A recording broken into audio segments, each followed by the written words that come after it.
So now we talk about state and governance. There are many debates about the vanishing of nation state after the 1990s.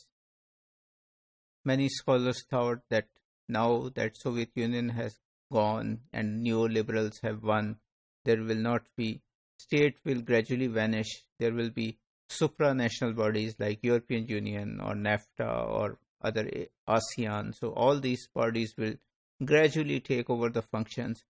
And then, of course, these bodies will give functions to United Nations or any other international body, and gradually we will have, maybe in the next 50 or 100 years, one world government. But this vision has not materialized. Nation state has, of course, weakened, but it is not out. It's still very powerful. In fact, we have seen a backlash against globalists by the nationalists, and we see this backlash in the wins of President Trump of the United States, President Bolsonaro of Brazil, and Boris Johnson of Britain. It can also be seen in the Brexit referendum. So what are the problems we face in the 21st century as we look at we move forward in terms of governance? First is the rise of global capitalism. So global capitalism is there, but there are also failures of global economic governance, as we saw in 2008 and 9 during the Great Depression. So there are not many bodies that are controlling what is happening in the global markets, and this can lead to problems as we saw 10 years ago. Then there is, of course, the issue of climate change risk, which is there, and the world has been unable to deal with it collectively. And this is a problem which cannot be solved by the individual countries.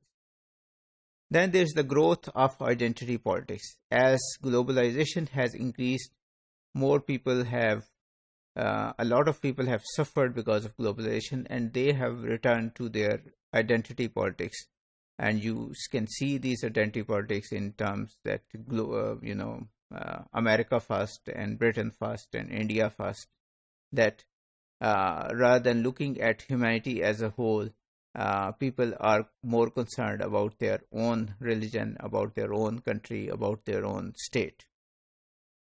And of course, then there is the threat of new forms of terrorism and dispersed network warfare. We have seen that the rise of ISIS, fortunately, it has been defeated. But the way ISIS used the technology, globalization, with people or volunteers coming to join ISIS from all over the world, and being impressed by what the social media output of ISIS was. ISIS was a completely 21st century organization. So while globalization has helped the economy and helped the state, it has also helped terrorist organizations operate. There are 5 conceptual clarifications which we have to make. One is that state rests on territorialization of power. That is means that in one territory there will be one state which is in power. But this is not the only vision. There are other visions possible, like, for example, European Union, when the state power is shared by a supranational body. Secondly, there are many states, around 200 plus states, but all are not nation states, in the sense that there are many nations living in one state, which leads to problems. Another issue is constant redefining of the state and its functions. We have seen, during this course, that many new functions were taken over by the state, like, for example, education, health, housing.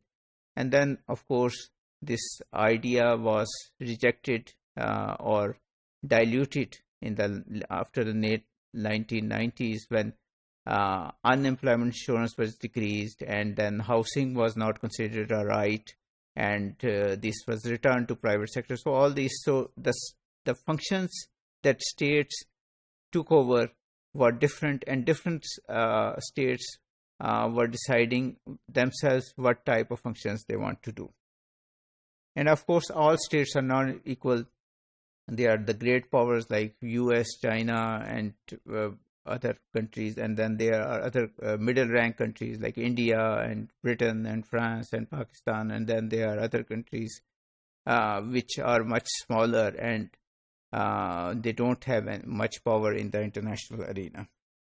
Lastly, the state and globalization are not in a zero-sum game, meaning thereby that it doesn't mean that if globalization is increasing, state will necessarily lose power. It can happen that with the increase of globalization, the state power can also increase. So if we look at the example of many countries, they are using social media, which is part of the globalization, to look and to increase their power over their citizens. So if you look at China, if you look at many other countries, Egypt and other countries, they are using the social media control to check on their own people. So globalization is increasing the state control. Since the 1990s, there a new concept of come up, which is the multi-level goodness, or MLG. So MLG refers to re-articulation of territorial and functional powers of the state. So it means the denationalization of nationalization of the statehood and destatization of the politics, meaning thereby that nation should not be linked with the state, and politics or power should not be again linked to the state, because it can happen.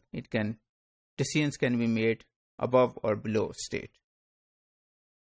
So there are two approaches to MLG. One is the state, which focuses on state, and then the other is governance focused, which tries to look at the things in a less statist way. And we have discussed in this course that state is linked with hierarchy and bureaucracy, while governance is linked with networks and negotiations.